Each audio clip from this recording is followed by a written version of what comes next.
RTV app వార్తల్ని క్షణాల్లో చదివే అవకాశం ఉంటుంది. ఒక న్యూస్ పేపర్, ఒక టెలివిజన్ ఛానల్ మీ చేతుల్లో ఎప్పుడూ ఉంటాయి. సంక్షేమంలో ఖచ్చితంగా ముఖ్యమైన భాగస్వామ్యం తీసుకోవాల్సింది మనకి ఆరోగ్యం బాగుండాలి, మన బిడ్డలకి చదువు బాగుండాలి. హెడ్ మాస్టర్ గారు చాలా చక్కగా ఒక సమస్య గురించి చెప్పారు. ఇక్కడ ఉన్న దాతలు ఏ విధంగా వచ్చి నిలబడ్డారో గ్రామాభివృద్ధి కోసం మనస్ఫూర్తిగా అందరూ నేను అభినందిస్తున్నాను. ఎందుకంటే ప్రభుత్వం నుంచి మేము చేయగలుగుతాం. కొన్ని కార్యక్రమాలు చేయడానికి కొంచెం జాగ్రత్త జరుగుతుంది, నిధులు పోగు చేయాలి. ఆ సమస్య అధిగమించడానికి ఇలాంటి పెద్దలు ముందుకు వచ్చి మన గ్రామంలో మన బిడ్డలకి మంచి వాతావరణం ఉండాలనుకున్నప్పుడు మీరు నిలబడినందుకు మనస్ఫూర్తిగా మేము అందరూ కూడా నేను అభినందిస్తున్నాను, చేసుకుంటూ ఇప్పుడు కూడా నేను మీకు మాటిస్తున్నాను. ఖచ్చితంగా వరవాపురం గ్రామంలో రాబోయే రోజుల్లో ఇందాక సామిరెడ్డి గారు అన్నాడు 10 లక్షల సీసీ రోడ్డు, 19 లక్షలు కావాలి, దానికోసమే కాదు ఇంకా చేయాల్సి ఉంది. 29 లక్షలతో సరిపెట్టే పరిస్థితి లేదు.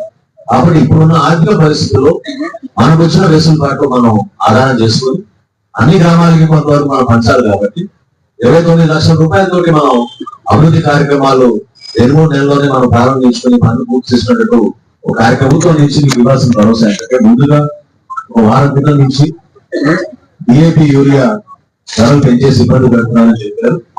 అది కొంచెం జాగ్రత్తగా అధికారులు అందరినీ కూడా అప్రమత్తం చేశాను. 4 రోజుల నుంచి రాష్ట్ర వ్యాప్తంగా మేము దాడులు నిర్వహించాం. అది ఇంకా మీడియా చెప్పలేదు కానీ 4 రోజుల నుంచి రాష్ట్ర వ్యాప్తంగా మీడియా కంపెనీ పైన మేము దాడులు నిర్వహిస్తున్నాం. ఎక్కడ కూడా స్టాక్ లో పొరపాటు లేకుండా, ఎక్కడ కూడా నాణ్యతలో పొరపాటు లేకుండా, ఎక్కడ కూడా ధరలో పొరపాటు లేకుండా మీకు సక్రమంగా DAP యూరియా ఉండేటట్టు అన్ని విధాలుగా ఈ ప్రభుత్వం మీద అండగా నిలబడుతుంది. రెండో విషయం, రాబోయే రోజుల్లో మనం ఖరీఫ్ మాసంలో ఎప్పుడైతే మనం ధాన్యం కొనుగోలు చేస్తామో ఆ ధాన్యం కొనుగోలు విషయంలో కూడా కొత్తగా నూతనంగా కొంచెం టెక్నాలజీని వాడి గతంలో ఉన్న ఆ కేంద్రాలని మరొకసారి ఆధునీకరణ చేసి రైతుకి ఇబ్బంది కలగకుండా ఉండడానికి కోసం అన్ని విధాలుగా చర్యలు తీసుకోవచ్చు. ఎంత కష్టమైనా సరే నిధులు తీసుకొచ్చి మనకు చేయాల్సిన నిర్మాణ కార్యక్రమాలు ఖచ్చితంగా చేద్దాం. అవి కొత్త భవనాలు ఇవ్వచ్చు, అంగన్వాడీ కేంద్రాలు ఇవ్వచ్చు, కొత్త రేషన్ షాపులు ఇవ్వచ్చు, లేదా ఇలాగ పాఠశాల గురించి హెడ్ మాస్టర్ గారు చెప్పినట్టు పాఠశాలలో మనం చేయాల్సిన అభివృద్ధి కార్యక్రమాలు కూడా ఖచ్చితంగా చేద్దాం. వాటి గురించి మీరు వదిలి కావాలి. మీరు కొత్త ఆలోచనతోటి కొత్త యంత్రాంగాల్ని వాడుకుని ప్రభుత్వం నుంచి అందించాల్సిన సహాయం గురించి మీరు చెప్పండి.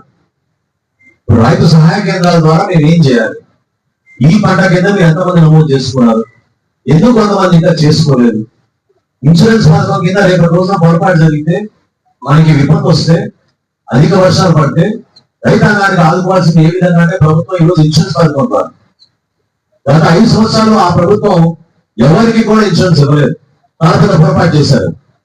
ఇప్పుడు చంద్రబాబు నాయుడు గారి నాయకత్వంలో కొత్తగా మొన్న ఆలోచన మొదలుపెట్టాం. ఆ సబ్ కమిటీ నేను కూడా సభ్యుడిగా ఉన్నాను. త్వరలోనే ఒక ఇన్సూరెన్స్ పథకం తీసుకొచ్చి రైతులకి గతంలో ఏ విధంగా మనం అందించగలిగాము, పంట నష్టం జరిగితే ఆ విధంగా అండి అభివృద్ధి ఏ విధంగా ఉంటుంది, సంక్షేమం ఏ విధంగా ఉంటుంది, దానికోసం ఈ గ్రామ సభ ఈ రోజు రాష్ట్ర వ్యాప్తంగా ఒక 4 ప్రధానమైన అంశాలు గుర్తించి ప్రభుత్వం మన ఉప ముఖ్యమంత్రి గారు పవన్ కళ్యాణ్ గారు, అదేవిధంగా మన ముఖ్యమంత్రి గారు చంద్రబాబు నాయుడు గారు ఒకే రోజున 13,362 పంచాయతీల్లో ఈ రోజున ఈ సభలు నిర్వహిస్తున్నాం.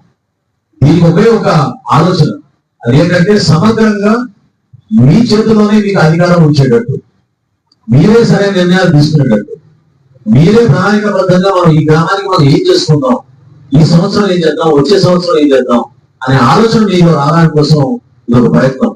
కొత్త నాయకులు చేస్తుంటే ఈ పరిస్థితి ఉండేది కాదు. మహా అయితే చిన్న చిన్న గుంటలు ఉండే అవి పూర్తి చేసేవాళ్ళు. గుంటలు పూర్చడానికి 30 లక్షలు అడుగుతున్నారు రోడ్డు వేయడానికి కాదు. జనాల నుంచి విజయవాడ రోడ్డుకి గుంటలు పూర్చడానికి 30 లక్షలు అడిగారు మనం. అటువంటి పరిస్థితి వచ్చింది ఈ రోజున. దానికోసం మీరు చక్కగా కలిసి మనం ముందుకెళ్దాం, మనం ముందుగా మొదలు పెడదాం. సో అంతర్గత రోడ్లు, సైడ్ కాలువల గురించి ఎవరు కూడా టెన్షన్ పడవలసిన లేదు. రాబోయే రోజుల్లో ఇంకా నిధులు తీసుకొచ్చి ఇబ్బంది కాకుండా చూసుకోవాల్సిన బాధ్యత మన అందరిపై ఉంటాను. నేను మీతో పాటు ఖచ్చితంగా బాధ్యత తీసుకున్నాను, మీకు మాటిస్తున్నాను. వీటితో పాటు రైతుల పాపం నాకు ఈ జాతీయ ఉపాధి హామీ పథకం కింద నాకు అసలు అర్థం కాదు. అది లక్కీగా ఇప్పుడు పవన్ కళ్యాణ్ గారు దానికి మంత్రి అయ్యారు కాబట్టి ఖచ్చితంగా నేను కూడా దాంట్లో కొంతవరకు సలహాలు సూచనలు ఇవ్వాలి.